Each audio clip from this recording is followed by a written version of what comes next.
VOA This Morning.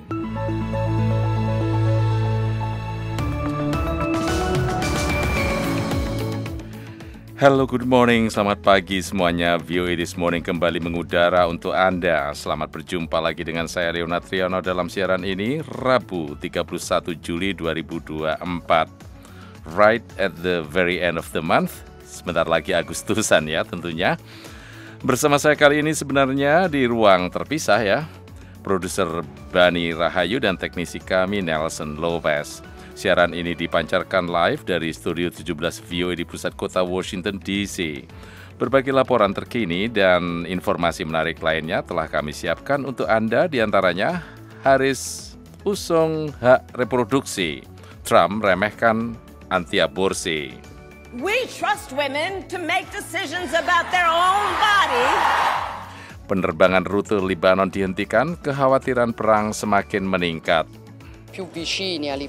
Setiap kali kita merasa lebih dekat dengan hipotesis gencatan senjata, ada saja yang terjadi. Pendengar Anda juga bisa menyimak siaran ini melalui streaming langsung atau tunda di www.voaindonesia.com atau melalui podcast VOA This Morning. Sebelum kita ikuti berbagai laporan tadi, kini kita awali dengan berita dunia bersama Rifan Dwi Astono. Pendengar, militer Israel mengatakan pada Selasa bahwa pihaknya melancarkan sebuah serangan ke ibu kota Beirut, Lebanon untuk menarget komandan kelompok militan yang diduga menjadi dalang serangan roket yang menewaskan 12 anak dan remaja di dataran tinggi Golan yang dikendalikan Israel pada akhir pekan lalu. Israel mengklaim komandan tersebut tewas dalam serangan beserta 3 orang lainnya. Hizbullah tidak segelap membenarkan kematian komandan tersebut. Israel menyalahkan serangan roket itu pada kelompok militan Hizbullah yang telah membantah terlibat dalam serangan pada hari Sabtu itu. Hizbullah telah melewati batas, kata Menteri Pertahanan Israel Yoav Gallant di platform X setelah serangan ke Beirut hari Selasa. Seorang pejabat Hizbullah dan stasiun TV kelompok itu menyatakan bahwa sebuah serangan udara Israel menghantam benteng pertahanan Hizbullah di selatan kota Beirut Selasa malam dan menyebabkan kerusakan. Sebelumnya, 2 sumber keamanan senior mengatakan kepada Reuters bahwa target serangan selamat.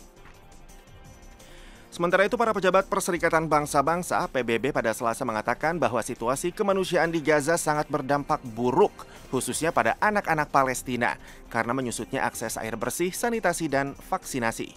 One of the main water facilities in Rafah being blown up. Peledakan salah satu fasilitas utama air bersih di Rafah tentu sangat mengerikan dan lagi-lagi menunjukkan pengabaian secara terang-terangan terhadap hak-hak anak, kata James Elder, juru bicara UNICEF. Ia menambahkan bahwa sebagian besar anak-anak Palestina kini menderita dalam siklus kematian karena kekurangan nutrisi, air minum, dan tingginya suhu udara selama musim panas. Selain itu tentu saja terjadi konflik yang sangat aktif, kata Elder. Pendistribusian bantuan kemanusiaan terutama vaksin sudah sangat melambat, kata pejabat PBB lainnya. Christian Lindmeier, juru bicara Organisasi Kesehatan Dunia WHO, menuntut gencatan senjata dan menuntut setidaknya jalan-jalan yang sudah dibersihkan dan aman untuk memastikan agar pasokan vaksin bisa masuk ke jalur Gaza. The Voice of America. Iran melantik presiden barunya, Masoud Pezeshkian, pada hari Selasa. Politisi reformis sekaligus dokter bedah jantung itu berjanji bahwa pemerintahannya akan terus berusaha mencabut sanksi ekonomi yang dijatuhkan Barat akibat program nuklir Teheran yang kontroversial. Pezeshkian menyampaikan pidato perdananya sebagai presiden setelah dilantik dalam sebuah upacara yang digelar di gedung parlemen di ibu kota Iran, Teheran.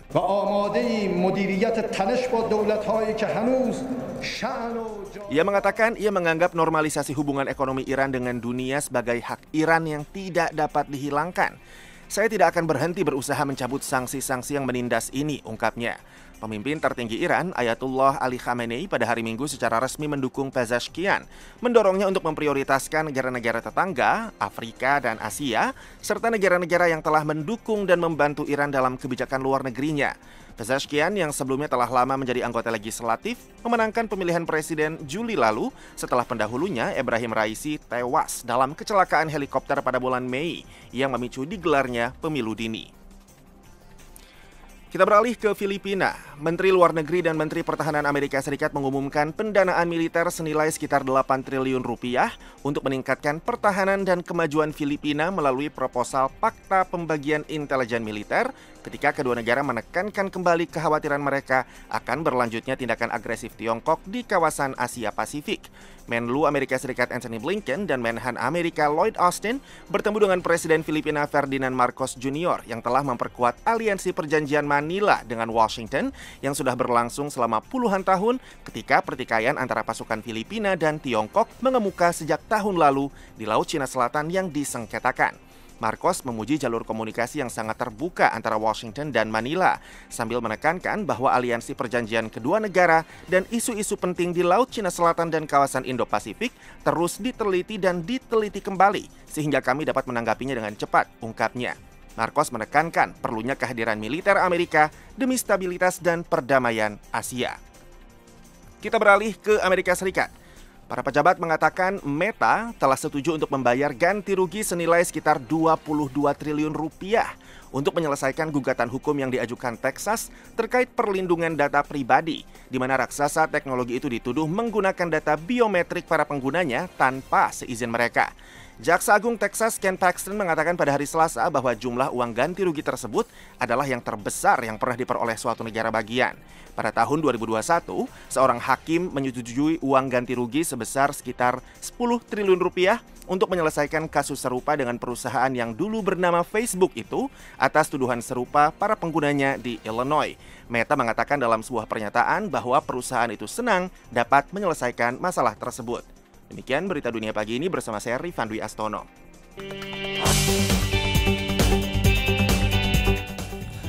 Pendengar, akses pada aborsi merupakan salah satu topik utama dalam pemilihan presiden Amerika tahun ini. Tim kampanye Kamala Harris bertaruh pada dukungan terhadap hak aborsi yang akan mendorong para pemilih untuk datang ke tempat-tempat pemungutan suara pada bulan November mendatang. Sementara Donald Trump dan Partai Republik telah melunakkan sikap anti-aborsinya. Berikut Karlina Amkas melaporkan dari VOA Washington DC. Hak-hak reproduksi perempuan di Amerika seringkali menjadi pusat perhatian dalam acara kampanye wakil presiden dan calon presiden dari Partai Demokrat Kamala Harris. We who believe in reproductive freedom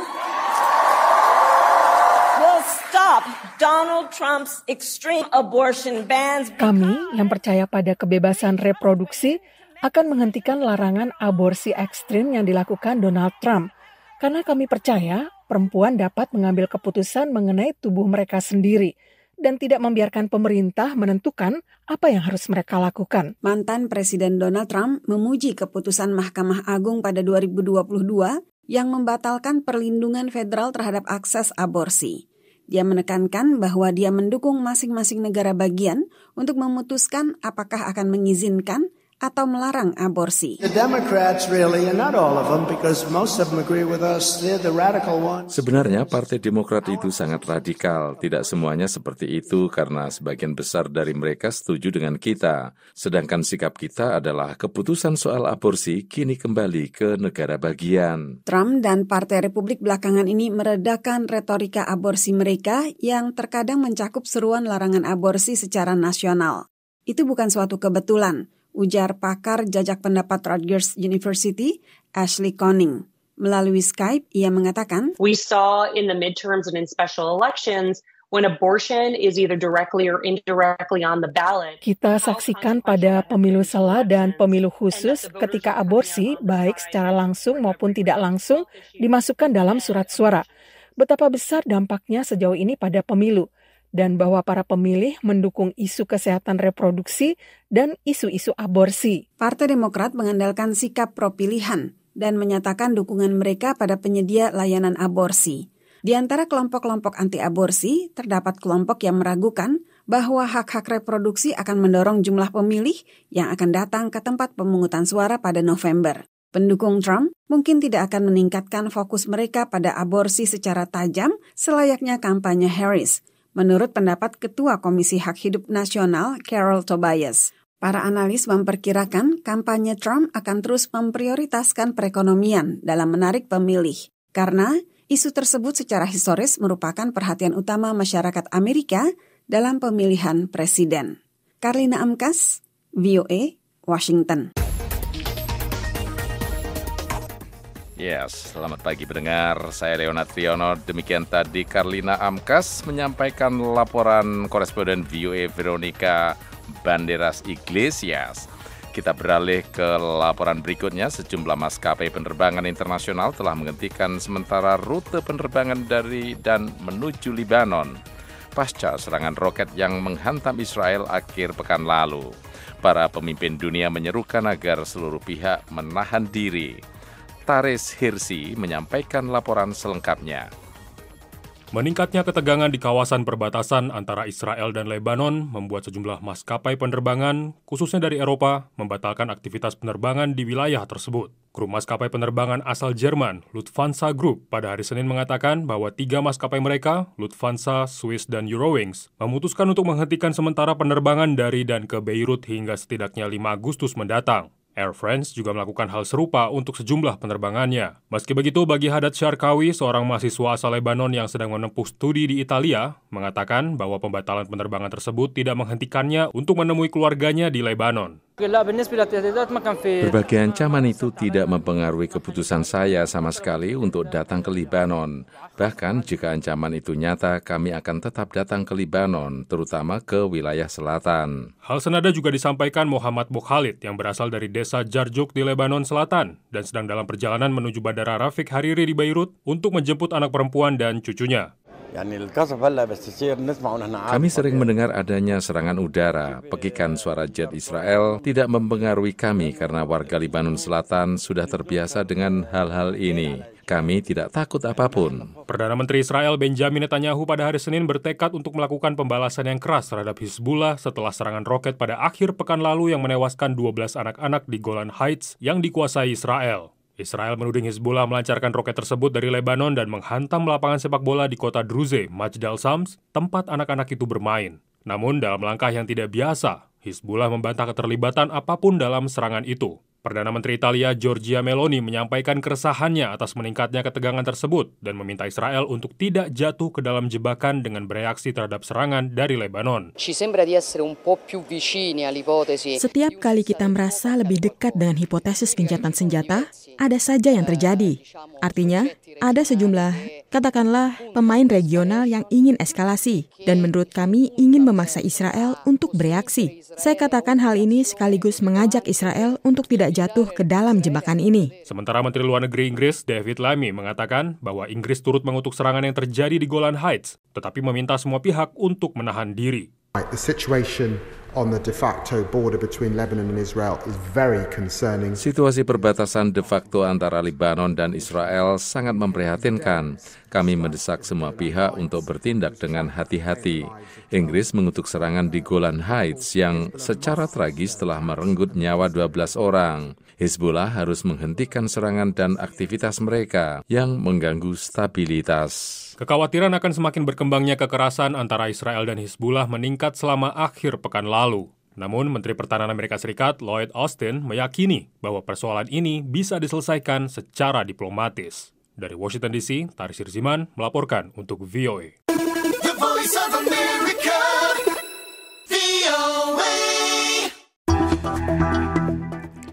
Pemerintah Indonesia berencana mengembangkan dan memanfaatkan carbon capture and storage dan carbon capture utilization and storage sebagai komitmen mengurangi emisi gas rumah kaca.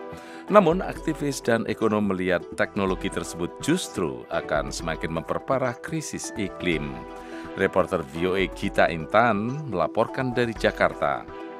Beberapa aktivis lingkungan memperingatkan pemerintah untuk tidak menerapkan teknologi carbon capture and storage dan carbon capture utilization and storage atau CCS CCUS sebagai salah satu upaya menekan emisi gas rumah kaca. CCS dan CCUS merupakan teknologi penangkapan dan penyimpanan karbon di mana karbon dioksida atau CO2 dari berbagai sumber industri seperti PLTU batubara, PLTG, industri baja, industri migas, dan lain-lain dipisahkan, diolah, dan disimpan dalam lokasi penyimpanan jangka panjang. Marieta Sari dari Jatam, Kalimantan Timur mengkhawatirkan apabila teknologi CCS, CCUS benar-benar diberlakukan akan menambah daftar panjang penderitaan masyarakat sekitar yang terdampak aktivitas pertambangan. Penyimpanan karbon dengan regulasi yang ada saat ini itu justru akan menambah titik-titik misalnya pencemaran, titik-titik kematian atau berulang kematian di tempat yang sama atau di konsesi yang sama, kemudian menambah jumlah krisis di tapak-tapak masyarakat adat. Eksekutif Nasional Walhi Dwi Sawung mengungkapkan teknologi CCS atau CCUS sangat kompleks dan cenderung mahal. Ia mencontohkan apabila sebuah PLTU ingin dipasangi CCS atau CCUS, ada alat yang harus dibuat secara khusus dan ruang atau tempat penyimpanan CO2 biasanya akan dialirkan ke pipa atau sumur migas untuk kemudian disimpan di dalam lapisan tanah. Ia menambahkan akan jauh lebih murah apabila pemerintah secara bertahap membangun dan mengembangkan energi terbarukan ketimbang menggunakan teknologi CCS atau CCUS. Secara karakteristik di CCS ini desainnya sangat kompleks dan harus custom sesuai dengan pembangkitnya. Ini yang membuat jadi mahal juga dan sulit. Ekonom Celios Bima Yudhistira mengungkapkan beban seperti biaya operasional dan investasi sebuah PLTU yang mengembangkan CCS atau CCUS akan jauh lebih mahal jika dibandingkan dengan pembangkit listrik energi fosil maupun pembangkit listrik energi terbarukan. Dijelaskannya, biaya operasional PLTU yang menggunakan CCS atau CCUS diperkirakan akan semakin membengkak karena membutuhkan biaya mitigasi resiko seperti kebocoran dalam penyimpanan karbon di bawah lapisan tanah. Artinya apa? Artinya pemilihan CCS, CCUS sebagai transisi energi, sebagai solusi di situ, secara keekonomian sebenarnya sudah bisa kita tolak, ya kecuali pemerintah ingin menggelontorkan subsidi yang lebih besar lagi kan, begitu ya. Subsidi yang harusnya ke energi terbarukan,